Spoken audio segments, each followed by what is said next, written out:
Inspeksi Story mengucapkan selamat Hari Raya Imlek bagi kalian yang merayakan. Angpaunya jangan lupa melalui karya karsa ya.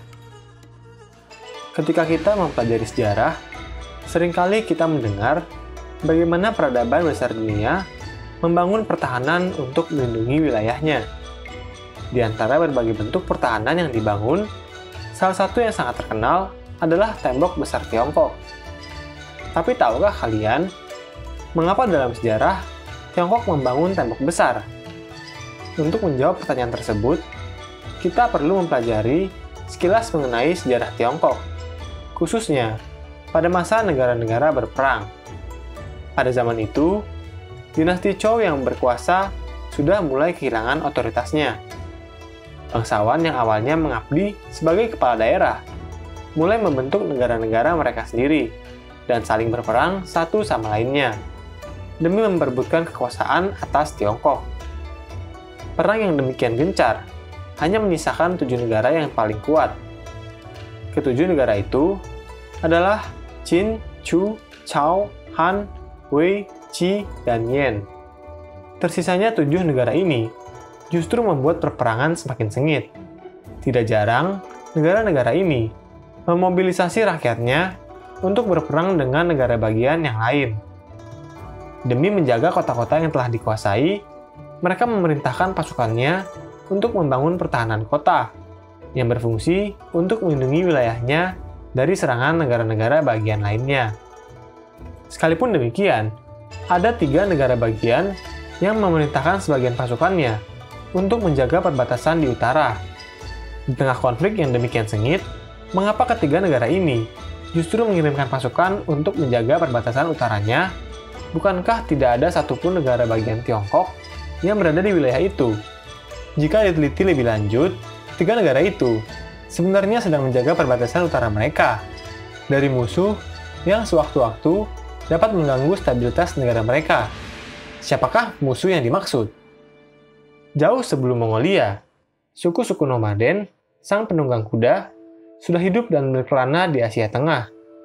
Pada saat itu, masyarakat Tiongkok menyebut mereka dengan istilah Xiongnu. Suku-suku Xiongnu jauh berbeda dengan masyarakat Tiongkok yang sudah tinggal menetap, bertani, dan membangun kota. Xiongnu adalah suku nomaden yang hidup dari hasil ternak. Mereka berpindah-pindah demi mencari padang rumput untuk memenuhi kebutuhan ternaknya.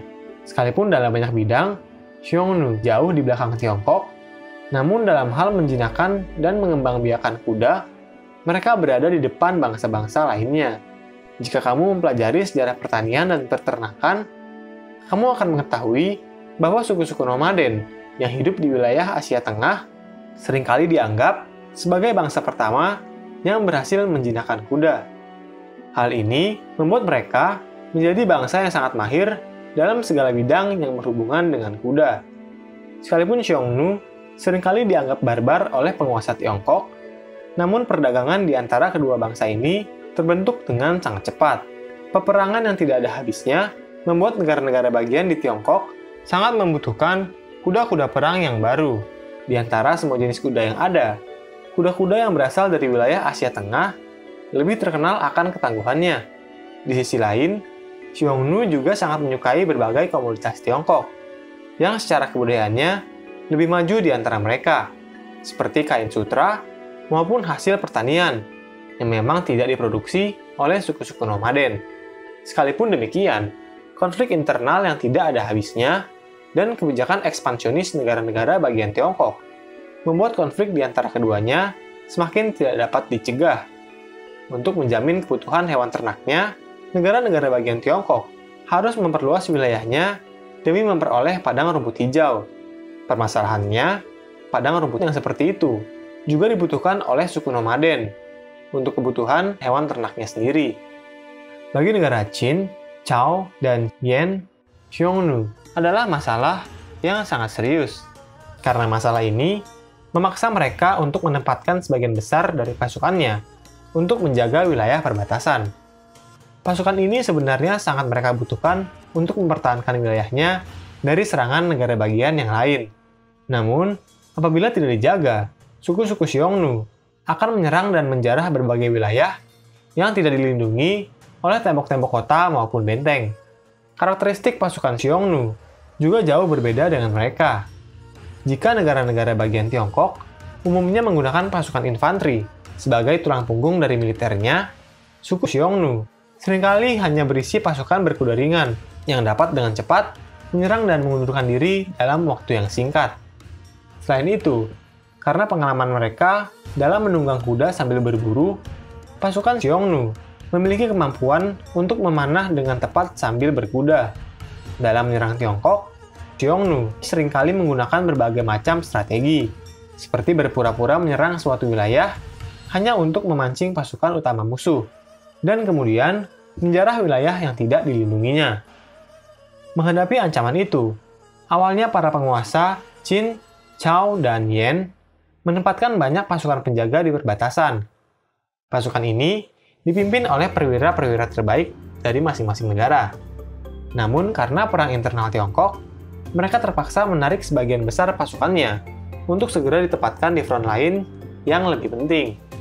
Hal ini memaksa pasukan penjaga perbatasan untuk memikirkan strategi terbaik yang bisa mereka gunakan demi menghadapi musuh yang lebih superior.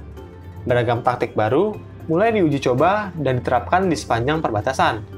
Seperti pertama, mendirikan menara-menara pengawas untuk mengawasi pergerakan dari suku-suku Xiongnu. Yang kedua, mereka mulai mendirikan benteng-benteng di sepanjang wilayah perbatasan yang berfungsi sebagai tempat tinggal pasukan sekaligus tempat perlindungan bagi masyarakat, khususnya ketika suku-suku Xiongnu memutuskan untuk menyerang mereka. Yang ketiga, mereka juga mulai membangun tembok-tembok pertahanan yang menghubungkan benteng yang satu dengan yang lainnya. Tanpa disadari, berbagai hal yang dilakukan para perwira ini sebenarnya merupakan cikal bakal dari proyek pembangunan tembok besar Tiongkok. Seturut dengan berjalannya waktu, pertempuran di antara 7 negara bagian Tiongkok semakin gencar. Melalui berbagai reformasi hukum secara internal, Qin yang awalnya tidak signifikan berhasil menjadi negara adidaya dengan militer yang sangat kuat. Di bawah kepemimpinan Yingzheng, negara Qin berhasil mengalahkan ke-6 negara rivalnya.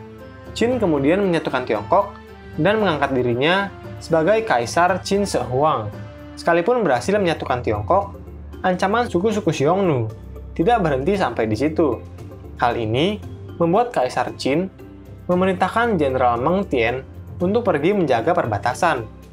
Kaisar juga memerintahkan agar tembok perbatasan yang telah dibangun oleh negara-negara sebelumnya dihubungkan menjadi satu kesatuan, menggunakan tenaga kerja paksa.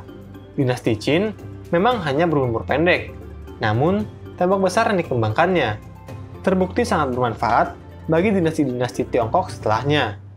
Sekalipun demikian, ancaman suku-suku nomaden juga terus berganti dari Xiongnu menjadi suku-suku nomaden lain yang tidak kalah agresif, seperti Jurchen, Khitan, Mongol, dan sampai yang terakhir adalah bangsa Manchuria. Keberadaan suku-suku nomaden memberikan ancaman yang sangat nyata bagi keamanan nasional Tiongkok, dengan mengancam jalur sutra yang menjadi bagian penting dari ekonomi Tiongkok. Sekalipun Tiongkok seringkali menganut kebijakan luar negeri yang bersifat isolasionis, agresi yang dilakukan oleh suku-suku nomaden terkadang membangkitkan ambisi penguasa Tiongkok untuk menuntaskan masalah ini sekali untuk selamanya.